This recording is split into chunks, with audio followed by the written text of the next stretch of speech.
पर और एक निफ्टी के ट्रेंड पर। ठीक है। पहली बात तो ये आशीष कि इस मिड कैप रैली को एक नया ट्रेंड समझने की गलती ना करें, बिल्कुल भी। ठीक है, बाजार आपको एक और मौका दे रहा है। देखिए अभी का व्यू है मेरा, आगे जाके हो सकता है ये व्यू चेंज हो जाए। अगर मार्केट जो करेगा हमको उसके हिसाब से रिस्पेक्ट करना है। ऐसा नहीं है कि जो मैंने आज व्यू 21 फरवरी को सुबह 8:05 पर ले लिया बस वो फाइनल है। अगर मार्केट का व्यू, मार्केट अगर कुछ और वर्डिक्ट देगी तो हम उसको भी रिस्पेक्ट करेंगे। एज ऑफ नाउ जो मेरा व्यू है, जो मैंने पुरानी बेयर मार्केट्स देखे हैं, जो मैंने पुराने डाउनटर्न्स देखे हैं, उसको देखकर मैं ये कह रहा हूँ कि इस मिड कैप रैली को एक नया ट्रेंड समझने की गलती ना करें। हो सकता है कि बाजार आपको एक मौका दे रहा हो अपना लॉस फिर से काटने का, अपना घाटा काटने का एक बार फिर से मौका दे रहा है आपको। और एक चीज़, जो बड़े लॉस वाले शेयर्स हैं उनमें आप चाहें तो एवरेजिंग बिल्कुल ना करें। आई थिंक एवरेजिंग इस मार्केट में एक बहुत बड़ी मिस्टेक है। हर कोई नहीं कर पाता है, बहुत लोग कर रहे हैं भले इस मार्केट में एवरेजिंग, लेकिन मुझे लगता है कि आप इस मार्केट में एवरेजिंग करने की गलती ना करें। ये तो बात हो गई मिड कैप की।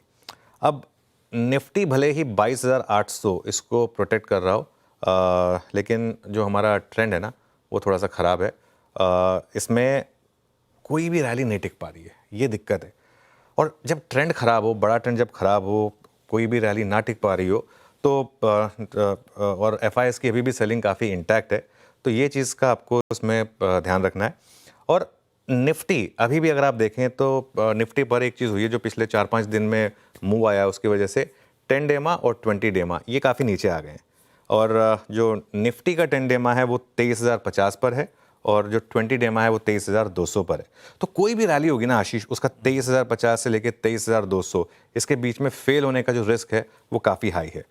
अगर आप लॉन्ग टर्म इन्वेस्टर हैं तो कोई दिक्कत नहीं है, अच्छे शेयरों में कोई दिक्कत नहीं है, तब आप बने रहें।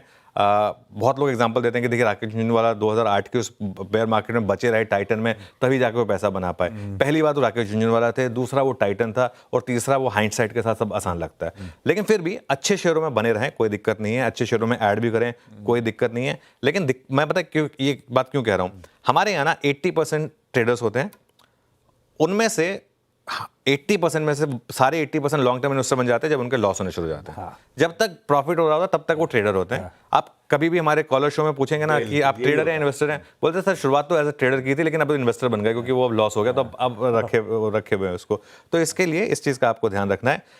निफ्टी पे भले ही आपको 500 पॉइंट ऊपर लेना पड़े, लेकिन ट्रेंड में ही लेना है, इस चीज़ का आपको ध्यान रखना है। बहुत बढ़िया। ये है क्या अप्रोच रहनी है जेनरिक भारतीय बाजारों में इस समय अपनी। अब आइए डिटेल में समझेंगे निफ्टी बैंक पे आगे की स्ट्रैटेजी, लेकिन उससे पहले ग्लोबल मूड माहौल समझ लिया जाए। गिफ्ट निफ्टी कह रहा है 1/3% दबाव के साथ इस शुक्रवार की फ्राइडे की शुरुआत होगी। मूड ऐसे ही जैसा गिफ्ट निफ्टी दिखा रहा है वैसे ही दुनिया का मूड है। एक्चुअली एशिया सल्क कर रहा है,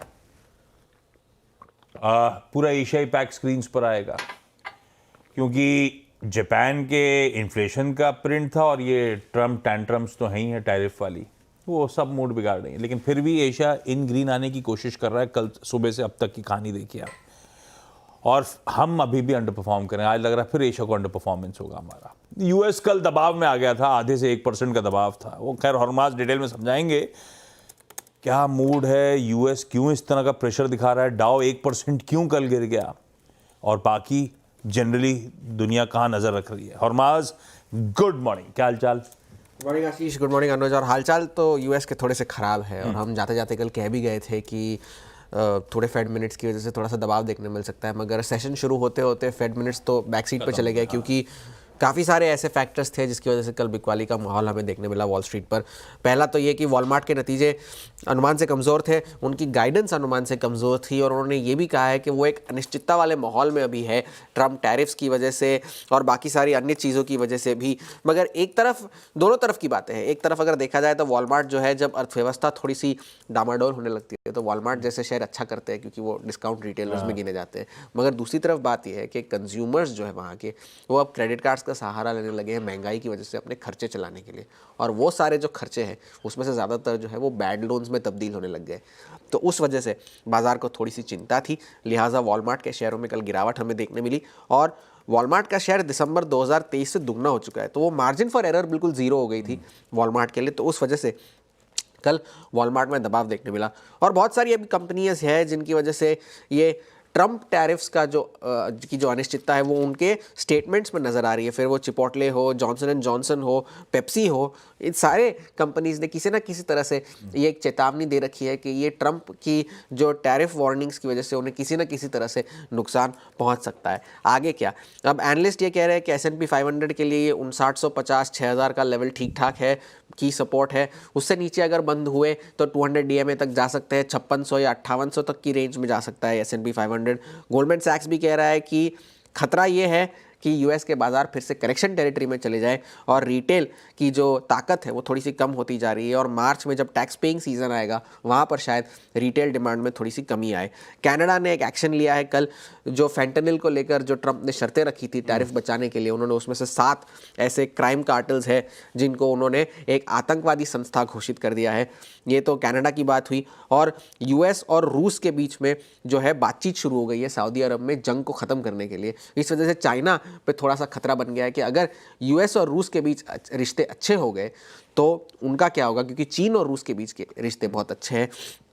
तो वो एक catch-22 वाली सिचुएशन हो गई है। आप जापान की महंगाई की बात कर रहे थे, वो अनुमान से कमज़ोर आई है और उस वजह से बैंक ऑफ जापान की ब्याज दरें बढ़ाने की जो प्रोबेबिलिटी है वो बढ़ गई है और वो 84% हो गई है, जुलाई में 70% थी पहले।